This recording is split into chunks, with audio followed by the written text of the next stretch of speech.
I believe in this profession, and I believe in you. And I believe that it is time for us to stop working so darn hard for not enough money.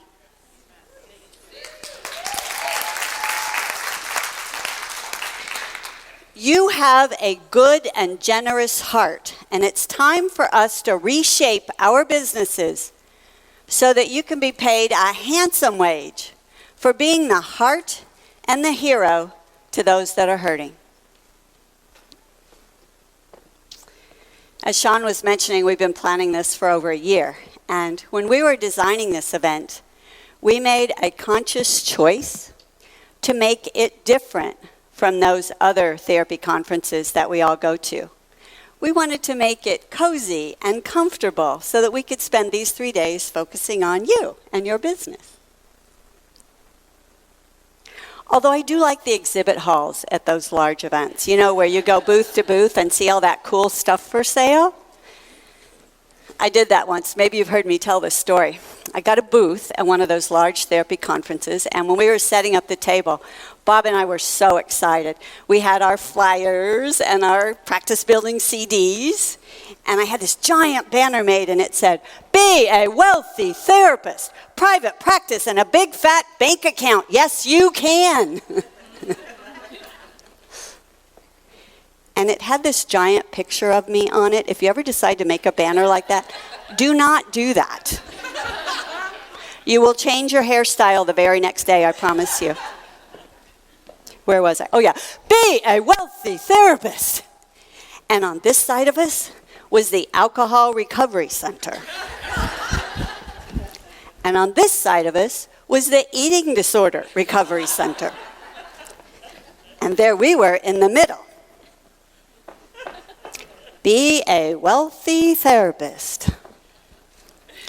Around noon, the exhibit hall doors burst open, and in came about 1,000 fresh faces. And I watched them. They walked over to the alcohol recovery place. Oh, alcohol. Terrible problem, alcohol. I love working with alcoholics. Terrible problem. So glad to know you.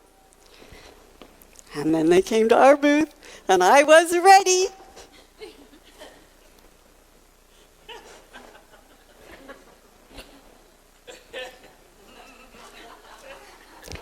And then they moved on to the eating disorder booth.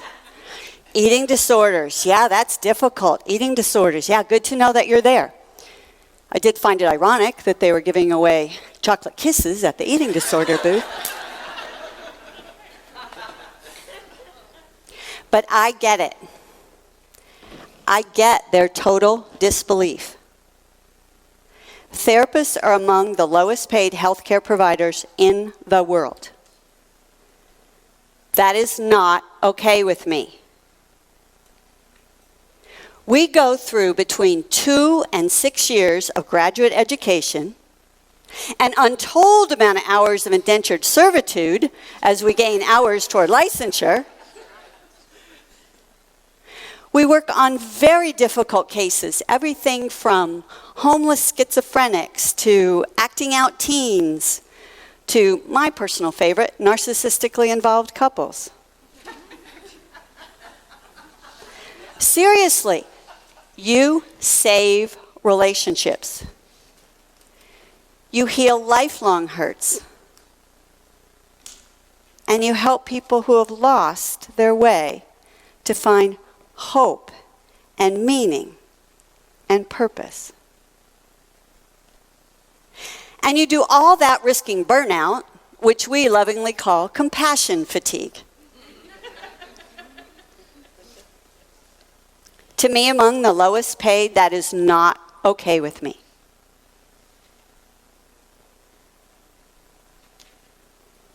I know you got into this business to help people. But let's face it, this is not your hobby, this is your business. And you deserve to have a happy, healthy, and yes, wealthy therapy business. People often ask me what I mean by being a wealthy therapist. And it's not about a number in your bank account. And it's certainly not about getting rich off of poor people who are hurting. To me, being a wealthy therapist means waking up 6 days out of 7, happy to be me, happy to be in the relationships I'm in, doing work I love with clients I adore, and oh yes, being paid well for it. Daily, you help people to live their dreams. But what about your dreams? I know you have dreams. Maybe you have dreams of putting your kids or your grandkids through college. Or maybe for you, it's about taking that trip to Tuscany. Or maybe it's simply about going on more yoga retreats. And imagine if you could turn to your beloved and say, honey, if you want to retire, I've got us covered.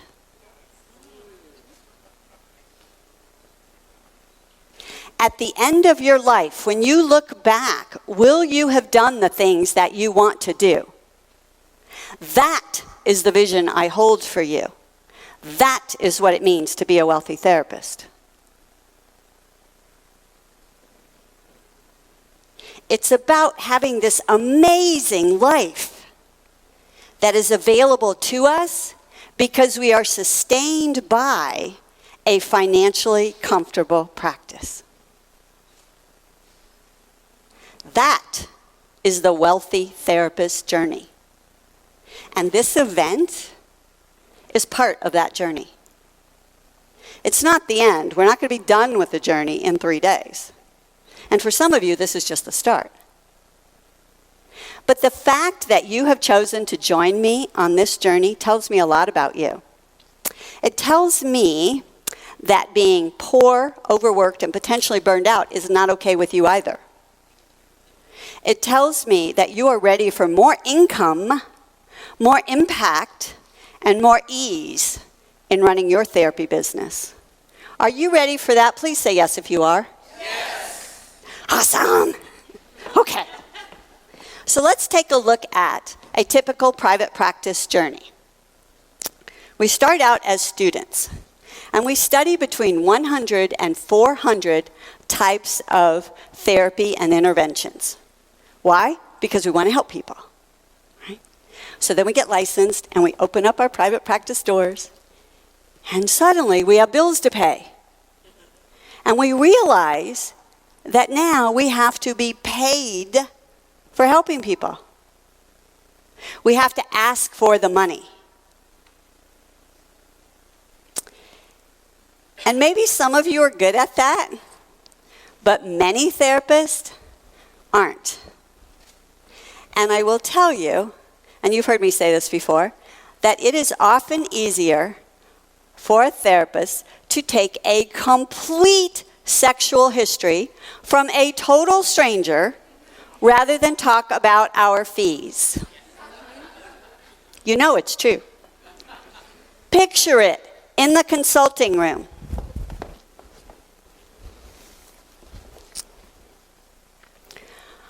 I really appreciate you telling me about your family.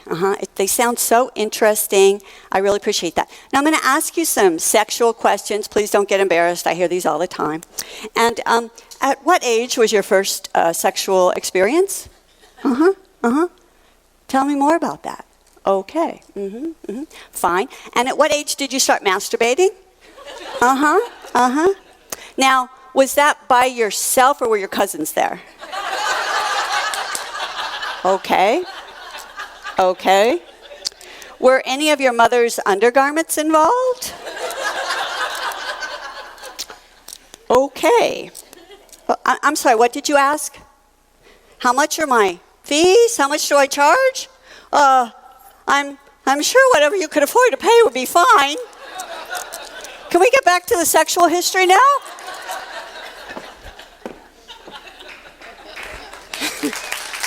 You know I'm right. So, let's say we somehow figure out how to ask for the money. And then one day you and I meet. And I say, what is your practice vision? Seeing clients? That is the question that moves us from clinician to private practice therapy business owner.